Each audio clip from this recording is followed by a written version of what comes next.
नमस्कार। आज हम काव्य शास्त्र के बारे में परिचर्चा करेंगे।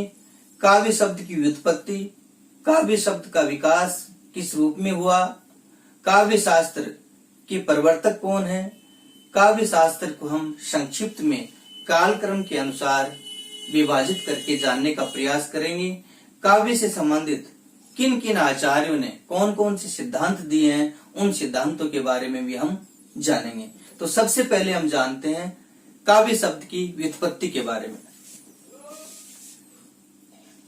काव्य शब्द कवि के साथ में ये प्रत्यय का, कवि के साथ में ये प्रत्यय का विधान होने से काव्य शब्द बना। ये प्रत्यय जिस भी शब्द के साथ में प्रयुक्त होता है उस शब्द के प्रथम स्वर में वृद्धि हो जाती है। यहाँ क में ए विद्यमान है और ए का वृद्धि क्या होता है, आ होता है। तो कवि के साथ में ये प्रत्यय का विधान होने से क्या बना, काव्य बना। काव्य शब्द में जो संज्ञा है वो कौन सी संज्ञा है, भाववाचक संज्ञा है। काव्य शब्द में जो संज्ञा है वो भाववाचक संज्ञा है, यानी कवि के भावों की अभिव्यक्ति को जिस रूप में हम व्यक्त करते हैं, कवि अपने भावों की अभिव्यक्ति जिस रूप में व्यक्त करता है उसे काव्य कहा जाता है। इसका पर्यायवाची शब्द जो है, कवि के साथ में ता प्रत्यय का विधान होने से, कवि के साथ में ता प्रत्यय का विधान होने से कविता शब्द बनता है। कविता शब्द भी काव्य का क्या है, पर्यायवाची माना जाता है। दोनों में ही भाववाचक संज्ञा, यानी काव्य शब्द में और कविता शब्द में दोनों में ही भाववाचक संज्ञा है। कवि के द्वारा रसाभिषिक्त भावों की जो अभिव्यक्ति होती है, कवि के द्वारा रसाभिषिक्त भावों की जो अभिव्यक्ति होती है, उस अभिव्यक्ति को काव्य कहा जाता है। काव्य शास्त्र के काल क्रम के रूप में हम सामान्य परिचर्चा करेंगे कि काव्य शास्त्र का जो कालक्रम रहा है वो क्या रहा है, प्रथम शताब्दी से चौथी शताब्दी के बीच में रहा है। तो काव्य शास्त्र के जो प्रवर्तक हैं, काव्य शास्त्र के जो प्रवर्तक माने गए हैं वो भरत मुनि माने गए हैं। कौन माने गए हैं, भरत मुनि माने गए हैं। प्रश्न ये बनता है कि काव्य शास्त्र के प्रधान प्रवर्तक कौन है, तो भरत मुनि है। और भरत मुनि ने क्या लिखा है, नाट्य शास्त्र लिखा है। भरत मुनि ने नाट्य शास्त्र लिखा है। भरत मुनि का नाट्य शास्त्र, और नाट्य शास्त्र को क्या कहा जाता है, पंचम वेद के रूप में जाना जाता है। भरत मुनि का जो नाट्य शास्त्र है वो पंचम वेद के रूप में जाना जाता है। तो वेद 4 हैं और पंचम वेद, अगर प्रश्न पूछा जाए कि पंचम वेद किसको माना गया है, तो भरत मुनि का जो नाट्य शास्त्र है उसको पंचम वेद माना गया है। तो यहाँ काव्य शास्त्र के कालक्रम में जो स्थापना काल हम पढ़ रहे हैं, स्थापना काल यानी काव्य की स्थापना कहां से हुई, भरत मुनि के नाट्य शास्त्र से हुई। और यहाँ जो सिद्धांत इन्होंने दिया, रस सिद्धांत। कौन सा सिद्धांत दिया, रस सिद्धांत। भरत मुनि का जो सिद्धांत है वो कौन सा हो गया, रस सिद्धांत हो गया। और रस को क्या माना जाता है, काव्य की आत्मा माना जाता है। तो यहाँ अच्छा प्रश्न बनता है, पूछा हुआ प्रश्न भी है कि काव्य की आत्मा किसको माना जाता है, तो रस को काव्य की आत्मा माना जाता है। दूसरा प्रश्न ये बनता है कि जो भावा अनुभूति में, भावों की अनुभूति में, भावों की अभिव्यक्ति में जो काव्य की आत्मा है उसका जो धर्म है वो धर्म किसे माना गया है? तो काव्य की आत्मा का जो धर्म है उस धर्म को क्या कहा गया है? गुण कहा गया है। तो काव्य की आत्मा का धर्म किसे माना गया है? गुण को काव्य की आत्मा का धर्म माना गया है। गुण कितने होते हैं? माधुर्य गुण, ओज गुण और प्रसाद गुण। गुण के बारे में हम विस्तार से आगे परिचर्चा करेंगे। तो ये हो गया स्थापना काल। तो यहाँ प्रश्न बन गया कि काव्य शास्त्र के प्रवर्तक कौन हो गए? भरत मुनि हो गए। इन्होंने कौन सा सिद्धांत दिया? रस सिद्धांत दिया। और भरत मुनि का जो नाट्य शास्त्र है उसे क्या कहा जाता है? पंचम वेद कहा जाता है। इसके बाद में नव उत्पत्ति सिद्धांत, नव उत्पत्ति सिद्धांत के आचार्यों का काल, या ऐसा कह सकते हैं नव अन्वेषण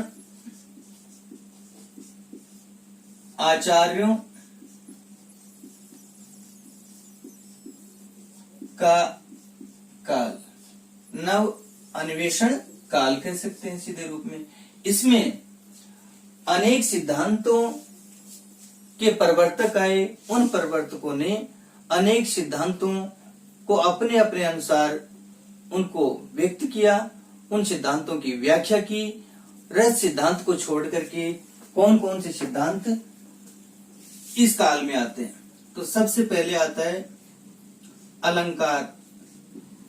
अलंकार सिद्धांत। कौन सा आता है? अलंकार सिद्धांत। अलंकार सिद्धांत के प्रवर्तक जो माने गए हैं वो आचार्य भामह माने गए हैं। कौन माने गए हैं? आचार्य भामह अलंकार सिद्धांत के प्रवर्तक माने गए हैं। और इनका समर्थन जिन्होंने किया, आचार्य भामह का समर्थन जिन्होंने किया वो कौन थे? आचार्य दंडी। तो पहला हो गया रस सिद्धांत के बाद में पहला है अलंकार सिद्धांत के प्रवर्तक आचार्य भामह, और भामह का समर्थन करने वाले कौन हो गए? आचार्य दंडी हो गए। उसके बाद में हम परिचर्चा करते हैं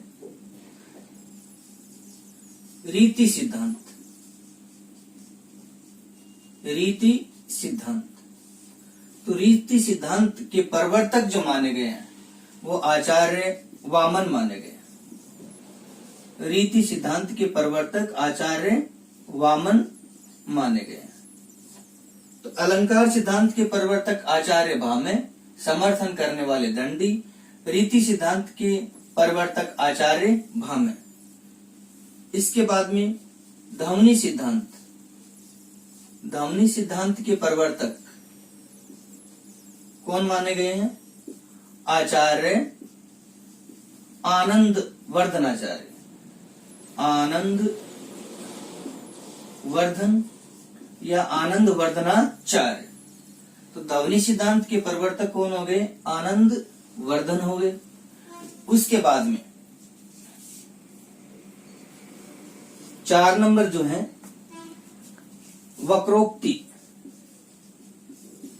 वक्रोक्ति सिद्धांत के प्रवर्तक। 4 नंबर का जो सिद्धांत है वो वक्रोक्ति सिद्धांत है, और इसके प्रवर्तक है आचार्य कुंतक। कौन हो गए? वक्रोक्ति सिद्धांत के प्रवर्तक कौन हो गए? आचार्य कुंतक हो गए। इसके बाद में है औचित्य संप्रदाय।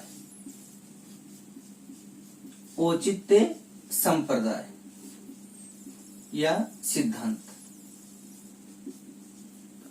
तो औचित्य संप्रदाय या औचित्य सिद्धांत के प्रवर्तक जो हैं वो माने गए हैं क्षेमेंद्र। तो औचित्य संप्रदाय या औचित्य सिद्धांत के प्रवर्तक जो माने गए हैं वो कौन माने गए हैं? क्षेमेंद्र माने गए। इस प्रकार रस सिद्धांत के बाद में जिन आचार्यों ने अनेक सिद्धांत दिए, उन सिद्धांतों में मुख्य रूप से रस सिद्धांत को छोड़ करके 5 और माने गए। तो कुल सिद्धांत मुख्य रूप से कितने माने गए हैं? 6 माने गए। कितने माने गए हैं? 6। पहला हो गया रस सिद्धांत, उसके बाद में अलंकार सिद्धांत, फिर रीति सिद्धांत, फिर ध्वनि सिद्धांत, और उसके बाद में वक्रोक्ति सिद्धांत और औचित्य सिद्धांत। इसके बाद में हम परिचर्चा करते हैं नवीन व्याख्या काल। यानी नवीन व्याख्या काल के अंतर्गत वे आचार्य आएंगे जिन आचार्यों ने जो उपयुक्त सिद्धांत दिए हैं या इनसे पूर्ववर्ती आचार्य ने जो सिद्धांत दिए हैं, उन सिद्धांतों की व्याख्या उन्होंने अपने अनुसार की। यानी जो आचार्य क्षिमेंद्र हैं, आचार्य कुंतक हैं, आनंद वर्धनाचार्य हैं, वामन है, दंडी है या भरत मुनि है, इन्होंने जो सिद्धांत दिए, उन सिद्धांतों की व्याख्या इन आचार्यों ने अपने अनुसार की। यानी इनके भावों में क्या थी? दृढ़ता थी, और इन सभी सिद्धांतों की व्याख्या इन्होंने अपने अनुसार की। उस काल को क्या कहा गया? नवीन व्याख्या काल कहा गया। इसमें भट्ट लोलट आते हैं, भट्ट नायक आते हैं, शंकुक आते हैं, अभिनव गुप्त इत्यादि इसके अंतर्गत आते हैं। तो नवीन व्याख्या काल के अंतर्गत भट्ट लोलट, भट्ट नायक, शंकुक, अभिनव गुप्त इत्यादि आचार्य आते हैं। इन्होंने पूर्ववर्ती आचार्यों के द्वारा जो सिद्धांत दिए गए, उन सिद्धांतों की अपने अनुसार इन्होंने व्याख्या की। इसके बाद में संशोधन काल, यानी पूर्ववर्ती आचार्यों ने जो 6 सिद्धांत दिए हैं मुख्य रूप से, उन 6 सिद्धांतों में कुछ संशोधन करके इन्होंने उन सिद्धांतों को अपने रूप में अभिव्यक्त किया। इनके भावों में क्या थी? सहजता थी। यानी आचार्य वामन, आनंद वर्धनाचार्य, कुंतक, क्षेमेंद्र, भरत मुनि ने जो सिद्धांत दिए, उन सिद्धांतों में कुछ अपने अनुसार इन्होंने संशोधन कर दिया और फिर उनको अपने अनुसार अभिव्यक्त किया। तो इनकी विचारों में क्या थी? सहजता थी। इन्होंने इनकी बात को भी स्वीकार किया और इनके साथ साथ अपनी बात को भी साथ में रख दिया। लेकिन इनके विचारों में क्या थी? दृढ़ता थी कि इन्होंने जो सिद्धांत दिए, इनसे पूर्ववर्ती आचार्यों ने उनके सिद्धांत को अलग करके इन्होंने अपने अनुसार उन सिद्धांतों की क्या की? व्याख्या की। इसके बाद में आता है पद्य अनुवाद काल, यानी पद्यों का अनुवाद करने वाला काल। उसमें प्रताप सिंह, भिखारीदास, चिंतामणि, कुलपति, केशवदास, देव इत्यादि आते हैं। तो संशोधन काल में जो आते हैं वो कौन आते हैं? मम्मट, जयदेव, क्षेमेंद्र, विश्वनाथ, सोमनाथ, जगन्नाथ। ये सारे के सारे किस काल के अंतर्गत आते हैं? संशोधन काल के अंतर्गत आते हैं। और पद्य अनुवाद काल के अंतर्गत प्रताप सिंह, भिखारीदास, चिंतामणि, कुलपति, केशवदास, देव इत्यादि आचार्य आते हैं। फिर है नव उत्थान काल। नव उत्थान काल यानी जो 17 से 19वीं शताब्दी तक का जो काल माना जाता है, वो नव उत्थान काल माना जाता है। तो नव उत्थान काल में जो आचार्य आए वो कौन आए? आचार्य रामचंद्र शुक्ल काल हो गया, महावीर प्रसाद द्विवेदी काल हो गया, हजारी प्रसाद द्विवेदी का कालक्रम, और भारतेंदु हरिश्चंद्र और नगेंद्र इत्यादि जो आचार्य हैं वो नव उत्थान काल के अंतर्गत आते हैं।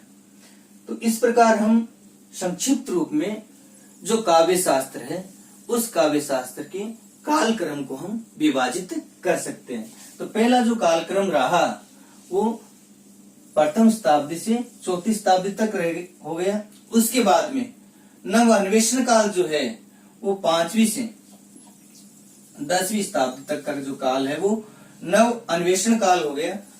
उसके बाद में 11वीं शताब्दी से लेकर के और 16वीं शताब्दी तक का जो काल है वो नवीन व्याख्या काल, संशोधन काल और पद्य अनुवाद काल के अंतर्गत आता है।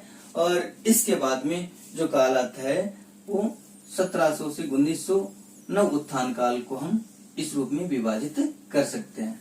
तो सामान्य रूप से हम काव्य शास्त्र से संबंधित जो अभ्यास प्रश्न बनते हैं उनकी परिचर्चा करते हैं। अभ्यास प्रश्न। पहला प्रश्न है, कवि के द्वारा जो रसाभिषिक्त अभिव्यक्ति होती है उसे कहा जाता है। यानी कवि के द्वारा रसाभिषिक्त जो अभिव्यक्ति होती है उस अभिव्यक्ति को क्या कहा जाता है? तो उस अभिव्यक्ति को काव्य कहा जाता है। क्या कहा जाता है? काव्य कहा जाता है। काव्य अगर विकल्प में नहीं है तब विकल्प में क्या मिलेगा? कविता शब्द मिलेगा। प्रश्न नंबर 2, काव्य शब्द में संज्ञा है, यानी काव्य जो शब्द है उस काव्य शब्द में कौन सी संज्ञा है? तो काव्य शब्द में जो संज्ञा है वो भाववाचक संज्ञा है। कवि के द्वारा जो भावों की अभिव्यक्ति होती है उसे क्या कहा जाता है? काव्य कहा जाता है। प्रश्न नंबर 3, काव्य की आत्मा किसे कहा गया है? तो काव्य की आत्मा किसे कहा गया है? ये प्रश्न अनेक बार प्रतियोगी परीक्षाओं में पूछा हुआ है। तो काव्य की आत्मा रस को कहा गया है। किसे कहा गया है? रस को। यानी काव्य की जो आत्मा है वो क्या है? रस है। प्रश्न नंबर 4, जहां न पहुंचे रवि वहां पहुंचे कवि। यानी जहां सूर्य भी नहीं पहुंचता वहां कवि का प्रकाश है, कवि के काव्य का प्रकाश है, वो पहुंच जाता है। तो जहां न पहुंचे रवि वहां पहुंचे कवि। प्रश्न नंबर 5, पंचम वेद किसे कहा गया है? पंचम वेद नाट्य शास्त्र को कहा गया है। नाट्य शास्त्र यानी भरत मुनि का जो नाट्य शास्त्र है उस नाट्य शास्त्र को पंचम वेद कहा गया है। क्या कहा गया है? पंचम वेद कहा गया है। प्रश्न नंबर 6, काव्य शास्त्र की प्रणेता किसे माना गया है? यानी काव्य शास्त्र के जो प्रणेता हैं, प्रवर्तक हैं, वो किसे माना गया है? तो काव्य शास्त्र के प्रणेता या प्रवर्तक जो हैं वो कौन है? भरत मुनि है। कौन है? भरत मुनि। और भरत मुनि ने कौन सा सिद्धांत दिया था? रस सिद्धांत दिया था। अगला प्रश्न है, काव्य शास्त्र में प्रमुख संप्रदाय कितने माने गए? यानी काव्य शास्त्र में जो आचार्यों के द्वारा अनेक संप्रदाय बताए गए हैं, अनेक सिद्धांत जो दिए गए हैं, उनमें से मुख्य सिद्धांत कितने हैं? तो मुख्य सिद्धांत जो माने गए हैं वो कितने माने गए हैं? 6 माने गए हैं। उन 6 सिद्धांतों को हमने अभी विस्तार से पढ़ा था। पहला रस सिद्धांत, दूसरा अलंकार, तीसरा रीति, चौथा ध्वनि, 5वां वक्रोक्ति और छठा औचित्य सिद्धांत या औचित्य संप्रदाय। उसके बाद में हम परिचर्चा करते हैं। आत्मा स्वरूप काव्य के नित्य धर्म कहलाते हैं। यानी आत्मा स्वरूप काव्य के नित्य धर्म कहलाते हैं। तो आत्मा स्वरूप काव्य के नित्य धर्म जो कहलाते हैं, यहाँ महत्वपूर्ण प्रश्न ये है कि ये जो शब्द है ना धर्म, वो इस प्रश्न का उत्तर है, उसको अभिव्यक्त करता है कि आत्मा स्वरूप काव्य के नित्य धर्म जो कहलाते हैं वो क्या कहलाते हैं? गुण कहलाते हैं। यानी काव्य में यदि गुण नहीं होते हैं तो काव्य है वो रस के साथ साथ उसमें जो रसा अभिव्यक्ति होती है उस रसा अभिव्यक्ति का रसास्वादन गुण के माध्यम से ही होता है। इसलिए आत्मा स्वरूप काव्य की जो नित्य धर्म कहलाते हैं वो क्या कहलाते हैं? गुण कहलाते हैं। इसके बाद में परिचर्चा करते हैं, काव्य शास्त्र का प्रथम सिद्धांत कौन सा माना गया है? ये प्रश्न छूट गया था कि काव्य शास्त्र का प्रथम सिद्धांत कौन सा माना गया है? तो काव्य शास्त्र का प्रथम जो सिद्धांत है वो रस सिद्धांत माना गया है। कौन सा सिद्धांत माना गया है? रस सिद्धांत, जिसको भरत मुनि ने दिया था। उसके बाद में है ऋषय मंत्र दृष्टारह कवये क्रांत। आगे दर्शिन। ये सूक्ति पूरी होगी। यानी ऋषि है वो मंत्र दृष्टा है, ऋषि है वो मंत्र दृष्टार है, मंत्र दृष्टा है, और कवे कांत दर्शिन, कवि कांत दर्शी है। अगला प्रश्न है, राजशेखर आदि ने काव्य किस रूप में माना है? राजशेखर आदि ने काव्य को किस रूप में माना है? तो राजशेखर आदि ने काव्य को किस रूप में माना है? अगला प्रश्न है, राजशेखर आदि ने काव्य को किस रूप में माना है? यानी काव्य है उसको राजशेखर आदि ने किस रूप में माना है? तो इसका उत्तर है पुरुष रूप में माना है। किस रूप में माना है? पुरुष रूप में काव्य को राजशेखर आदि ने माना है। अगला प्रश्न है, काव्य शास्त्र का प्राचीन या पुरातन सिद्धांत माना जाता है। यानी काव्य शास्त्र है उसका प्राचीन या पुरातन सिद्धांत कौन सा है? तो रस सिद्धांत। प्राचीन या पुरातन जो सिद्धांत है वो रस सिद्धांत। इसके बाद में अगला प्रश्न है, काव्य के मुख्यतः भेद माने गए हैं। तो काव्य के मुख्यतः दो भेद माने गए। कितने भेद माने गए? दो भेद माने गए हैं काव्य की। दो भेद कौन कौन से हैं काव्य की? एक है श्रव्य काव्य, श्रव्य काव्य, दूसरा है दृश्य काव्य। इस प्रकार काव्य की दो भेद माने गए, श्रव्य काव्य और दृश्य काव्य। श्रव्य काव्य में जो आता है वो गद्य और पद्य आ जाता है। गद्य और पद्य ये श्रव्य काव्य में आ जाते हैं, और गद्य और पद्य के संयोग से जो काव्य बनता है वो बनता है चंपू। यानी गद्य तथा पद्य के संयोग से, यानी जिस विधा में गद्य और पद्य दोनों का संयोग होता है उसे चंपू कहा जाता है। तो प्रश्न ये महत्वपूर्ण है कि काव्य के मुख्यतः कितने भेद माने गए हैं? तो उत्तर हमें ये देना है कि काव्य के मुख्यतः दो भेद माने गए हैं, श्रव्य काव्य और दृश्य काव्य। श्रव्य काव्य को हम दो भागों में विभाजित कर सकते हैं, गद्य और पद्य। और गद्य और पद्य के जो संयोग से काव्य बनता है वो क्या है? चंपू। तो गद्य और पद्य के संयोग से काव्य की विधा चंपू। उसके बाद में है रस गंगाधर। रस गंगाधर किसकी रचना है? रस गंगाधर है वो किसकी रचना है? तो आचार्य जगन्नाथ की रचना है। किसकी रचना है? जगन्नाथ की रचना है। अंतिम प्रश्न है, काव्य प्रकाश किसकी रचना है? तो काव्य प्रकाश जो है वो आचार्य मम्मट की रचना है। किसकी है? आचार्य मम्मट की रचना है काव्य प्रकाश। इस प्रकार आज हमने काव्य शास्त्र की संक्षिप्त इतिहास के बारे में परिचर्चा की। शेष परिचर्चा हम काव्य शास्त्र से संबंधित जो काव्य के अंग हैं उन अंगों का विस्तार से वर्णन करेंगे, उनसे संबंधित विस्तार से परिचर्चा करेंगे। धन्यवाद। सत्यमेव जयते।